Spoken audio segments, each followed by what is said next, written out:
Oh,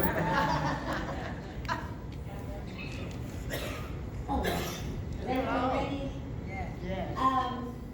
I'm really honored to be here today because I just got called out of town to go to work again, and I have to leave Sunday, so I didn't think I was going to get to church. And then I remembered, I was going to be here, so I said, thank God for this moment right here. I'm celebrating my 35th birthday this year.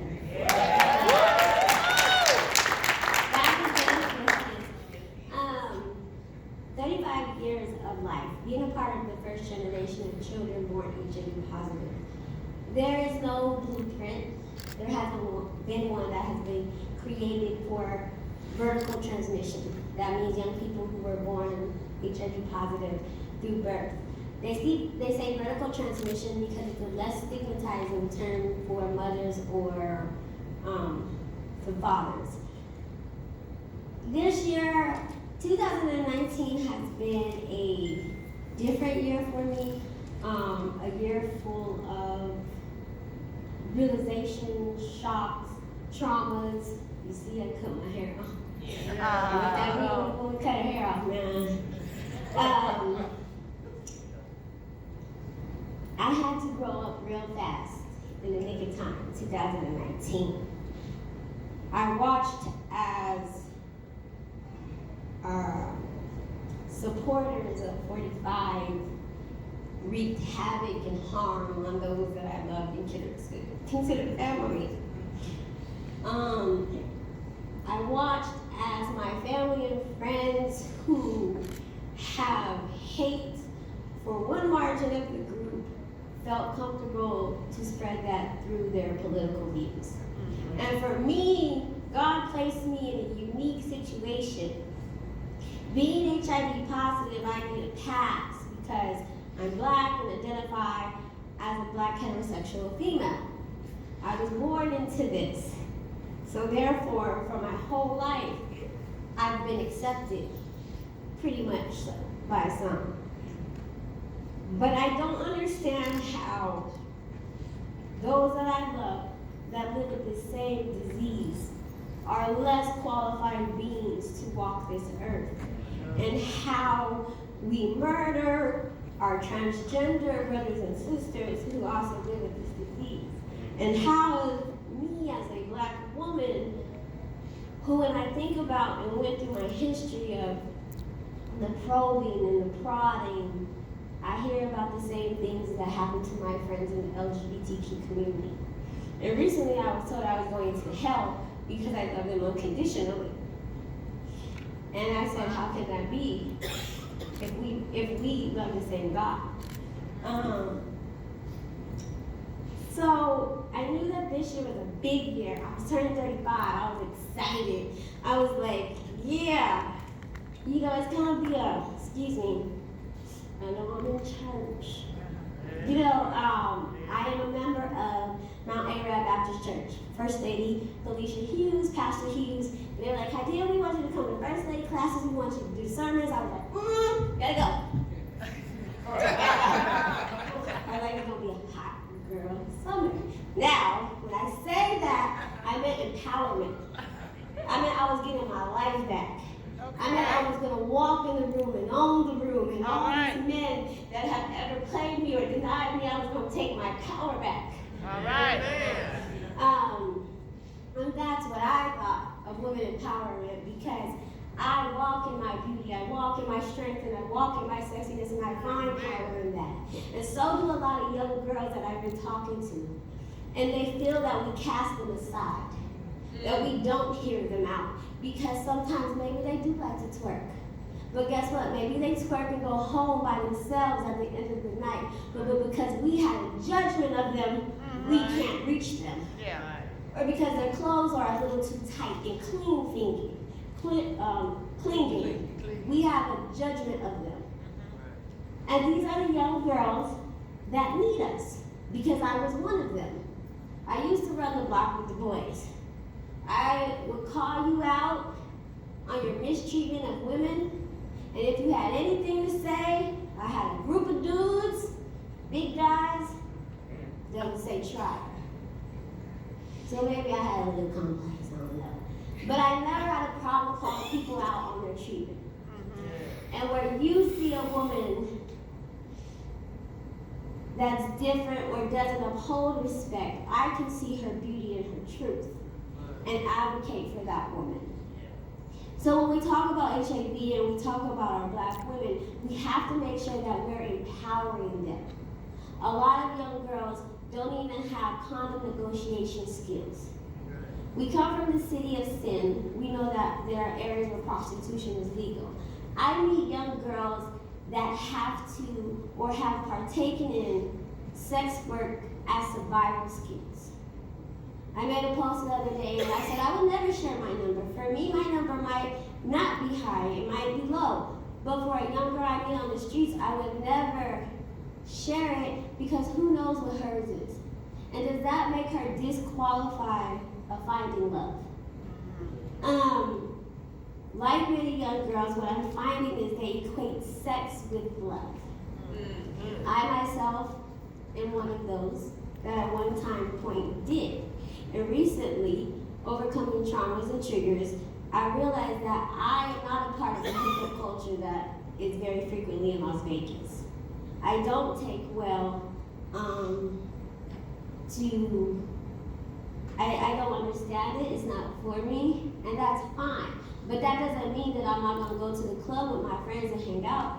That doesn't mean that I'm not gonna pass out condoms for safe sex. Now when you talk to young people, we say, oh, safe sex, you also have to be mindful of transfers of energy. I don't think we talk about that enough. And everyone's kind of quiet, so you know what I'm talking about. Wait. Okay, so transfers of energy. Transfers of energy means that sometimes if you are a sensitive spirit,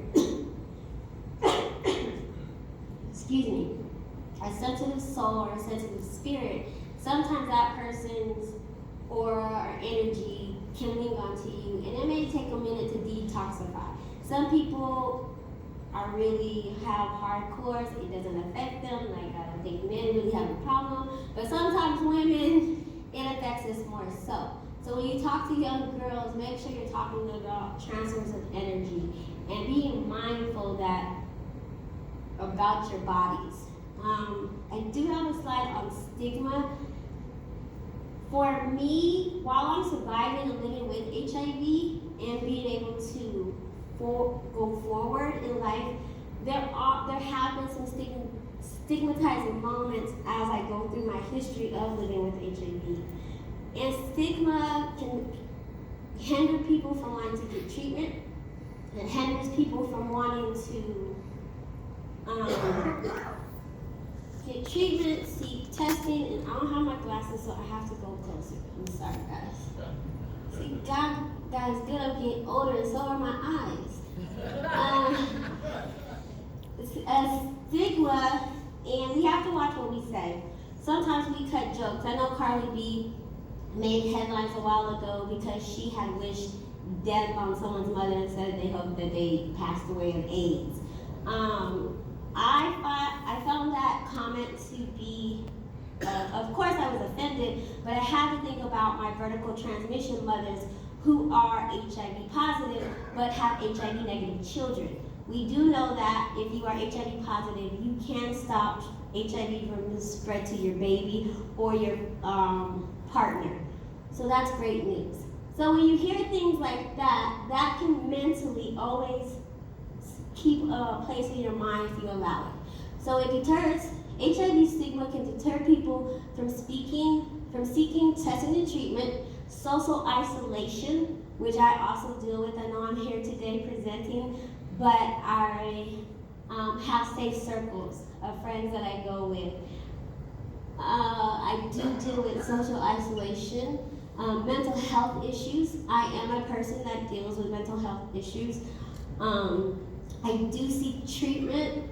It would really help if everyone around me also seek treatment. Y'all know that Facebook post, most people go to therapy for people who don't go to therapy? Yeah. Interpersonal relationships, health care decisions, and behavior. HIV stigma can lead to abuse of, it's not on there, but isolation and stigma can lead to abuse of you know, drugs, alcohol, and the impact. So I know a lot of times, and I'm using this post, which really isn't for this purpose. This is for media training. But a lot of times on Facebook, we'll see a post about, oh, this girl said she infected this person, or this person said they infected that one. But really, you don't really have a way of knowing who you actually infected if that was your goal. You just know how many people you slept with. So we have to, when the reporting of HIV, now we know that the science, so how many people know that they're about the HIV criminalization laws? Do you know about HIV criminalization laws? That it can be found as a felony in some states. I believe it's over 30, I read 32, where you can be convicted of a felony if you do not disclose your HIV status. But what we also found to be problematic of these laws are oftentimes you do have people that disclose. You have people that are then mad or angry that the relationship ended, so then they come and use your status as a weapon against you. You have people that are HIV undetectable, which means I cannot transmit HIV to you, but you still feel the need to go and try to press charges. The laws have not caught up with the science. So when you hear about your campaign or elected officials talking about HIV, make sure that the reform of HIV criminalization laws are on their plate. We do have something that's happening in Vegas, which I'm really excited about. California was the first to do it down to a misdemeanor. If there is an intent that you was actually trying to harm someone, then that's when the law or you move forward pressing charges. Potential violence. I remember I did a Facebook service. I was in Atlanta and a guy asked me out. And so I went and I posted on my Instagram, when's a good time to tell about my HIV status? And immediately everyone said right then, right there. And I was like, wait, hold up. What about my safety? How do I feel? What's his vibe? What's his energy like? Do I tell him while I'm in the car with him and I'm riding around Atlanta and maybe I really don't know where I am? I mean, I'm a smart girl. I got Uber, but ain't true. But you always have to think about the other person's perspective. That's true. That's true. I think that's all I wanted. Increased discrimination, reform responsible one sexual partner, reframe. I also wanted to say that when it comes to HIV and STDs, there is a dual responsibility. You have a right to ask somebody about their HIV status. You should be asking those questions. Why is it that I always have to be the one to bring it up? I mean, I know I'm the poster girl. I know I wear that scarlet A. You guys all know me, so I can't hide from it. But it's dual responsibility in having conversations about sex. It's dual responsibilities in having conversations about STIs and STDs. I remember this summer, people just don't ask questions, and I'm astonished because if it had not been for programs like Time's Up, or it had not been programs like in Cleveland, Ohio, where I took an HIV criminalization law, I could have had someone really alter my life and mess it up if I had not been for training. And I don't, how much time we have? We're good? Okay, so this summer, I decided that I was going to date. And I've been going to counseling, I'm trying to figure it out because I have a real toxic relationship with men. I'm trying to figure out where it stems from. I started off with the good guys. And so, this is hard because as I stated, you know, sometimes we pray to God and we're like, He keeps us closed off. For a long time, I spent time taking care of my mother. I've been helping my sister with her 2-year-old daughter. So I've taken time to myself to really study the Word, learn the Word. I was in church, you know, it says you're in the world but not of the world. And I was doing my ministry, and I popped back out. And when you pop back out, you have different figures that come, and you have people that are infatuated with you, and you know, you're trying to figure it out. Because of course I'm a woman. I desire love. I desire a non-toxic relationship. And so I started dating, met a couple guys, and for some reason I forgot you gotta kiss a couple toes to get to your prince, right? I thought it's gonna be right there. I was like, God, I'm tired. It's popping right there. But that wasn't the case. And I had all type of fraudulent dudes. And my friend was like, you're having such a, she was like, you're having such a hot girl summer. And I was laughing because I was like, I'm trying to have a sucker-free summer. And one of my mentors said something to me because I was at the table. I was like, man, I just love thugs. And she's like, that's your problem. And I was like, no, see, I've been dating the good guys and they're all fraudulent. That was the problem. Because in the streets, you can't hide who you are. And Nipsey Hussle taught me a great thing. First of all, he taught me a beautiful legacy that he left behind that I aspire to achieve for my community. But he also taught me never to be ashamed of where you're from.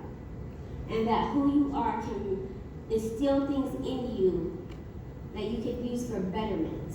And that there's skills that you learn. And while you may have done some things in your youth, I'm talking to the young people, you may have made some mistakes, but you could always turn your life around. But there's skills and there's tools that you inherited from your community that you embrace. And it goes into who you are as a being. And so I love that about Nipsey, that he made a great impact even though he didn't walk a straight path. Because as you guys go on this journey with me, there's gonna be some things about Miss Hadia that y'all not gonna like. And I gotta take that and I gotta be like, well, this is me and this is what I've been through. Right. So I appreciate you guys for having me today. I appreciate you for being with me, and I ask that, you know, you spread more love, less hate, more acceptance, and just be mindful of the energy that is before us. And thank you. All right.